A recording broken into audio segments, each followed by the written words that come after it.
Now, this is one of my favorite Yankee highlights of all time. I don't know how I'm gonna feel about this. We're just going to see exactly how far Mark McGwire can hit a baseball at Yankee Stadium. Averaging a strikeout an inning. He saved 5 last year. We mentioned he was primarily the second best closer in baseball history. Oh, cut please. Behind Trevor Hoffman. Get out of here! Wow. Well, that is, look at that. Game is tied. Gone. Holy smokes. Way up in the black seats here at Stadium. That got out in a hurry. Mariano won the battle last year. McGwire gets revenge today. His third of the year. So, quick secret on his swing, besides, of course, the weightlifting. Creatine. Andro. He used this old hitting coach, Red Shandies. He introduced him to. I don't know if most people listening to this don't know who Red Shandies is. He's like 175 years old, Cardinals coach. He played with everybody that ever played with the Cardinals coach. Anyway, he introduced him to this hitting coach that showed him that if you'll finish, because left-handers have that natural scoop or whatever, to lift the ball. Right-handers don't. And he was showing right-handers, if you'll finish with one-handed, you'll get an extra. It'll allow your wrist to roll over, and you'll get a little bit more scoop. So you'll watch McGwire. It changed a little bit. He dropped his hands a little bit from his A's days. He dropped them a little bit, and then he just rolled his hands through. And if you practice that, you can feel your hands rolling through and lifting up. So if the people want to lift, and then Pujols, he taught Pujols that about year 5 or 6.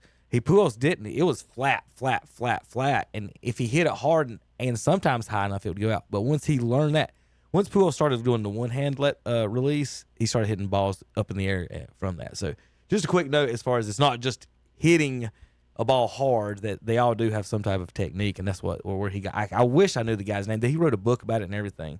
Now, as you got that done, yep. Pull up. Say, how many hits did McGwire have off of Manny? That's the only one that matters. That's what I thought. It's probably like 1 or 2, maybe 3 out of 30. Well, he hit that one. Okay, there you go. I don't know what else he hit. But 23 times he struck out. Well, I'll tell you what. Tom, if you strike me out 7 out of 10 times, I get 1 home run and 2 singles. I'm a Hall of Famer. Yeah, it's a 300 batting average. Right? Mm-hmm. I might be the best player of all time. True. That's why I tell my kids when I'm like, guys, if you strike out 7 times, the next 7 times and get 3 hits, you'll still be a Hall of Famer. They don't get that at all. And let's do the math. So multiply that over a season. So that's usually. Oh gosh, how many home runs would that be in the season? You did a home run every 10 at bats. Golly. McGwire was a career 11 for 19 off Rivera. Good. That's pretty good. Yeah. He's still the greatest closer of all time. That's pretty good. Still the greatest closer of all time. He did hit a home run against Rivera in the 98 World Series. Does that make sense? Say that again. 98? Well, that ain't right. That can't be. We didn't play the Yankees. That was. What is Google talking about? That's the Padres. Or Padres are. Yeah, Google's wrong on that one. Didn't the Yankees win in 98? Texas. They did. They yeah, did. that's what I thought. Let's see. I'm looking. Maybe it was the ALC. Maybe that was Oakland. That was the ALCS. Ain't that where Derek Jeter tossed one out at home plate? That had to be an ALCS, not obviously. McGwire wasn't with him at that point. McGwire was already with the Cardinals at that point. That was a fun little thing right there. All right. Let's see. Any more? All right, we'll go over to actual baseball. Third of the way season's over. I'm going to go see the Braves and Red Sox tomorrow and report on that garbage. Red Sox 28-31, Braves 26-30. They can't get over 500. No. Well, they got a new hitter now, Terry. And then, of course, the Braves Twitter has went crazy and said that, we'll see what you guys say. Acuna is the most talented Brave of all time. Oh, no way. No way. He is hitting, though. I will give him all the credit in the world for coming back. He's hitting. I wish we would. I understand what people are saying. I would say this: defensive wise and power wise, he may have the most talent. But we always do this to today's thing and say, well, that means he's as good as Michael Jordan. No. Results matter. Results matter. Career matters. You have to do it for over longevity. The whole Mike Trout thing was he's going to finish with like 350 home runs or barely 400 home runs, and we're going to putting a crown on him. Randy Moss versus Jerry Rice. Correct. It's Randy Moss versus Jerry Rice. That's the same argument. And and Acuna's a phenomenal athlete, and I'm not taking that away from him. His career is nowhere close to Hank Aaron right now. Right. That's then everybody's also forgetting a Lawrence Jones. Right. It's not it's not Del Murphy. He's not Del Murphy. Lawrence is a pretty good baseball player. But a power hitting shortstop, you got me sold on talent. Yeah. You might be able to argue that argument. Again, I'll say every day, every shortstop can play every position outfield on that baseball field, and nobody else can play shortstop but those shortstops. So if you get power with him, like Trey Turner from Philly. What do you mean? He's got power. Right, he can hit it out. Right. The A-Rods of the world. If you get that, it's obviously no good. more. Like when Soriano 40 homers at second base. Yeah. It's just silly. In the West, we have Dodgers, Padres, and Giants over 500. The Central, Cubs and Cardinals. They'll play each other, I think, next week. Phillies and Mets in the East. So we've got 7 teams over 500 in the National League. Over in the American League in the All Central, 30-26, 30-28 are the Guardians and Royals. 4 teams over 500 there in the Central. Detroit leads the way right now over Minnesota. Are the Tigers the head of the class, guys? They beat us last night. We cannot score, man. I mean, we beat Detroit 3 out of 4. And then, of course, the Dodgers came to town, beat us 2 out of 3. Then we got shut out by the Angels last night.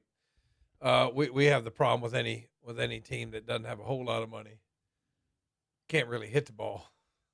And Quan coming back, that's going to help us out a little bit. But I'm just telling you, man, it's just we don't have enough. I mean, we may make the playoffs, maybe not. There's a crowded field around 30 wins. So I mean, it's I mean, at this point in the season, you give them their due. They got the best record in baseball. That's the Tigers do. But like it's just weird in baseball. I expected if we win. I would have taken 2 wins. Mm-hmm. I expected that probably beat us 3 out of 4. We beat them 3 out of 4. And then you turn around, it's like, oh gosh, can you imagine that? You got to play the Detroit, and they turn around and play the Dodgers. It's like, come on, man, give us a break. I mean, I don't know. Like a team like Cleveland or Kansas City. Terry, if we make it, you probably put out in the first round anyway. Well, I mean, I know what we got to do. I know coming up in middle of July, when they make them trades, we have to get more power. Got to get a bat. Yeah, we have to. We're not going to score. I mean, that's our problem. We got decent pitching, but we cannot score. I don't know what our final was last night against Detroit, but, when you cannot score, you don't even have to worry about it. Yeah, look at our runs, 224. You also won. Y'all have the lowest runs scored in the American League. Yeah, that's what I'm saying.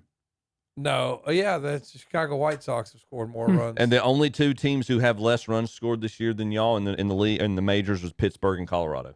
Yeah, and we're 30 wins. Yeah, because of our pitching. Yeah, that's the only thing that keeps us in games. Mm-hmm. I'm looking at Minnesota's given up fewer runs than y'all have. You're tied with the Yankees. Texas has given up fewer runs. The Mets, and that's it. Nobody. I mean, you only got 3 or 4 teams giving up fewer runs than y'all. Like I keep saying when I come in here every week, we got 4 or 5 guys batting 220 or less in our starting lineup. Well, we're not going to go far like that. The AL East has the teams. Everybody talked about that being the toughest division in baseball. Those teams have underachieved. Obviously, Baltimore's at the top of that list. How much they've regressed from last year. This looks like it's still in the running for the 3 wild card teams in the AL to be all in the Central. Mm-hmm. Seattle's in the running, and then you've got a lot of teams still close there. Tampa Bay and Toronto and Boston are still in the running. But right now, you've got. If the season ended right now, Minnesota and Cleveland and Seattle would be your wild card teams with KC trying to chase down Seattle. So that's. I mean, it'll help us if we can get Bieber back this year.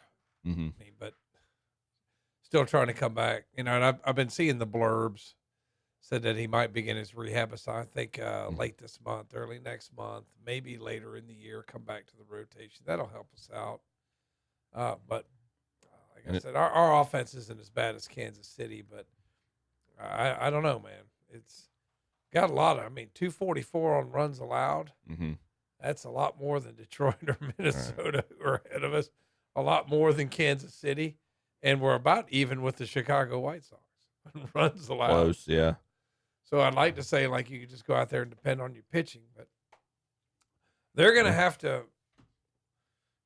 They're going to have to fight and claw for every victory. Y'all's rotations taken a hit from the injury bug, Yeah. so it's just that's tough to maintain when some of your top arms. Small market team, you got to have all you guys. Yeah, I mean you just got to have all your guys. your margin for error just gets razor thin. Right, but there's a crowded field. The Mariners are 30 wins, Cleveland, Kansas City 30 wins, Boston 28, Toronto 29, Tampa Bay 29. You've got 7 teams right now within a game and a half of the wild card, the last wild card spot. Oh yeah. And then what hurts us is Bobby Witts went from he started very low, and then he got it above 300 at one time, about 322, and now he's falling back to 288. If he's not hitting and Salvador Perez is not hitting, we're in trouble. And switching over, looking at the National League. I mean, Atlanta, they dug themselves such a big hole, and they just can't, like you said, they Terry, can't get over 500. They can get even, but they can't get over. They can't get on a roll, and there's a lot of good teams between them and that last wild card spot right now. They're 5.5 games behind the last wild card spot, and I mean, you've got the Met. I mean, with as good as the Phillies are playing, the Mets are going to be a wild card team. It looks like, or one of the other of them is going to be a wild card team. Then you've got both. You've got the Padres and the Giants in the West. St. Louis is in the playoffs right now. Yeah. Kevin's. I know Kevin would probably smirk at that right now, but St. Louis, if the season ends right now, is in the playoffs. And then the NL Central is got some depth with Milwaukee and Cincinnati. They're trying to chase down, but the wild card for the NL looks a little more settled. Now, it's context. Obviously, we're a third of the way through the season, but there's those teams that are not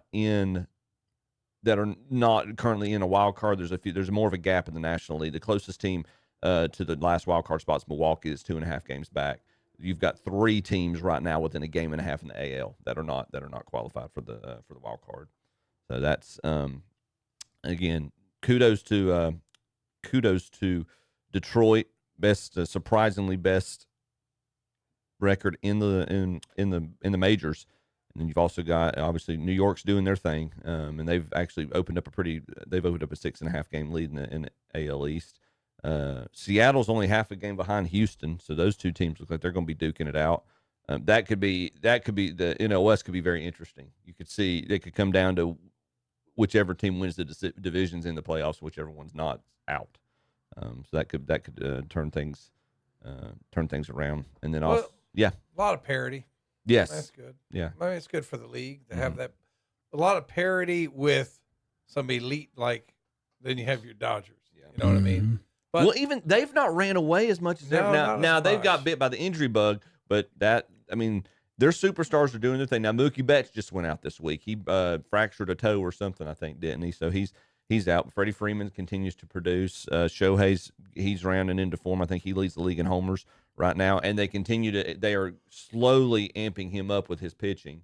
So that gives them another arm, which their rotation's been decimated this year. Otani's not that good. Just ask Terry. He's average. He is only average. Just an average. Oh man. But I mean, San Diego's they're staying close. They're only 2 games behind LA right now. San Francisco and San Diego's been hit by the injury bug. They're getting I think they get Yu Darvish comes back it's supposed to be coming back sometime next month, so that gives them another arm. Michael King, the guy they got from the trade from the Yankees last offseason for Soto, he's producing very well. Cease is pitching decently for San Diego. San Francisco's only 3 games behind LA, so the NL West is a little bit closer than I thought it was going to be. We all kind of assumed that the Dodgers are just going to run away with it, but they San Diego and San Francisco are hanging tough. And then you've got the Cubs leading the Central. And Kevin's Cardinals only 3 games back of leading the NL Central right now. That's pretty interesting. Pretty interesting to see. I would be curious about his perspective on that. his thoughts on that. It doesn't matter. He'd have something negative to say about it. He's just ask him anything about the Hornets or the Cardinals. Right. Yeah, that's right. Looking at anybody that y'all have thought of in terms of looking at if the season were to end right now, awards for individuals. I think everybody seems to think the consensus for AL MVP would be Judge. Who's the guy, the ace for Detroit? Is it? Oh gosh, If you hadn't asked me, I could have told you. I'm trying to. What's Skubal? Tarek Skubal. Apparently, he's pitching. What did he? He pitched a Maddox last week. I think it was his first career shutout, complete game shutout. 12 or 13 strikeouts, only 97 pitches thrown. So that to me is something, obviously Maddox complete game shutout with less than 100 pitches. That's what it's known as. But I don't know if Maddox ever did that with 13 strikeouts. So that's that was a pretty impressive feat right now. And folks you talk to say that he's probably got the lead on. But we've talked about it a lot. How hitting's down. I'm surprised we don't see more of that. Those torpedo bats didn't exactly change things. I haven't heard a whole lot more about those. I think that was lightning in a bottle that opening weekend. But why would it only be for a week and then all of a sudden no big deal? I think the Yankees who did the Yankees open the season with? It was I think they just caught a pitching staff that wasn't in good form, and most of their hitters were red hot, and it just they cooled off pretty quick after that. They did. And I just think Kansas City just got to get rid of their T-ball bats and start using regular bats. So, all right, we're going to take a break here. We'll be right back. You listen to Shock Jock Saturday Morning Sports Talk, KTCBroadcasting.com.